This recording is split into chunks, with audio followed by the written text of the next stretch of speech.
as you know, last week, myself, Cesar Ulloa, and George Nunez, we flew across the Atlantic to Glasgow, Scotland, because we were invited to be a part of a thing called Medics Against Violence. And every morning, George and Cesar would greet me with, "Hello, Governor." And at the end of the day, they'd always say, not pip pip cheerio, but chip chip cheerio. Every single day they did this. And they were magnificent, and they, all three of us spoke at this conference. But a woman from the government got up to speak initially, and she looked over at the three of us, and she said, Scotland wants to thank Homeboy Industries, because 15 years ago you introduced to our country, our part of the United Kingdom, a new approach, a public health approach to violence. So that kind of startled me. I thought, wow, because we've all been over there several times to speak and to visit, and we have partners there, Braveheart Industries and Straight and Narrow Cafe and a bunch of places.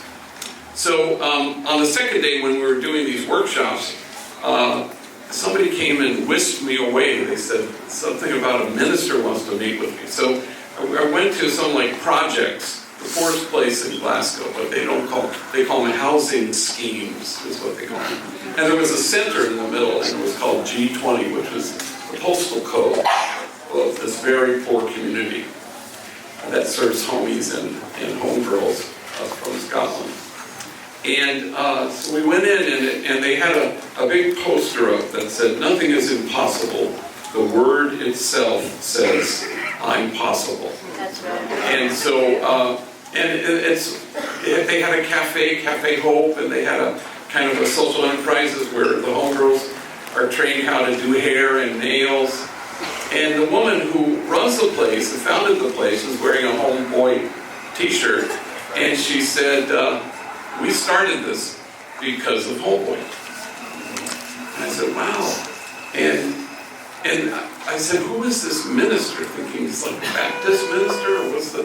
"Oh no, he's the first minister." I said, "Well, what's the first minister?" And she looked at me and she goes, "He's the president of Scotland." Hello. So anyway, he comes in, and there are all these Secret Service agents, and he wanted to have a meeting, and we talked, and with some of the staff there. But all the homies, the kids from the projects, they had to stay outside, which seemed weird. But and then he left, and then they brought in all the homies and homegirls, the Scottish versions, and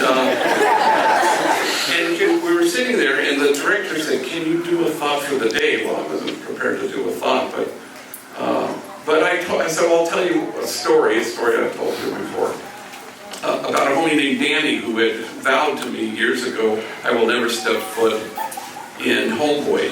So I only knew him in the streets and at juvenile hall and camp. He always was packing a gun, always made sure I knew that he was. And then he went to prison for 2 years. He came out and found that his mother had 6 months to live, and he very tenderly took care of her, which was so beautiful. And she died, and a week later I buried her. And a week after that, he walked through those doors here for the first time, breaking his solemn vow. And I watched him work with guys that I know he used to shoot at. And I watched him, as we all say, laugh from the stomach. And then one day he came into my office and he said, "What happened to me yesterday has never happened to me before." Very kind of dramatic. And he said he took the train there to go home, and the train was packed, but he found a seat. And as he was sitting there, there was a guy standing in front of him, hanging onto the pole, and he said he was a little bit beddled, a little bit drunk. And Danny was wearing a sweatshirt that said, "Homeboy Industries, jobs not jails." And the little bit drunk guy said, "Hey, you work there?" And Danny nodded. "Is it any good?"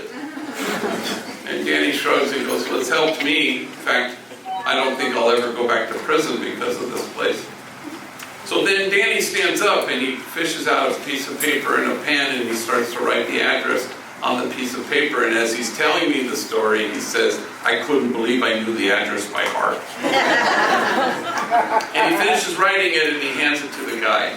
And the guy looks at it. And Danny says, you come see us. We'll help you.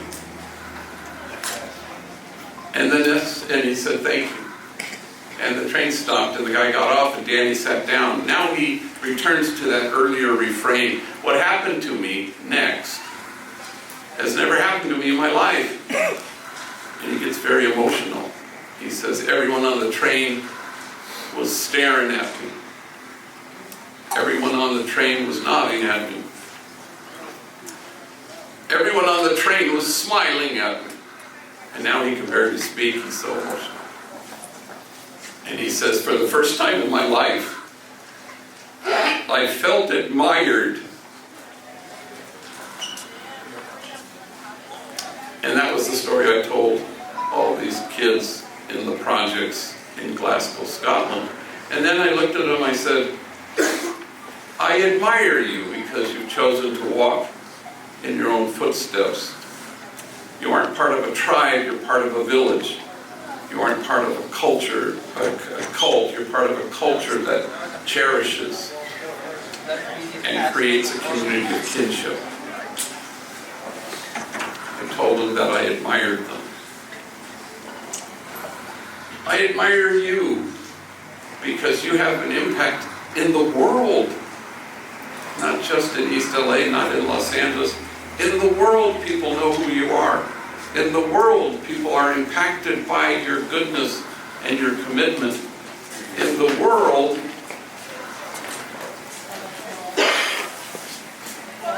you are creating a community where people feel seen and safe and cherished.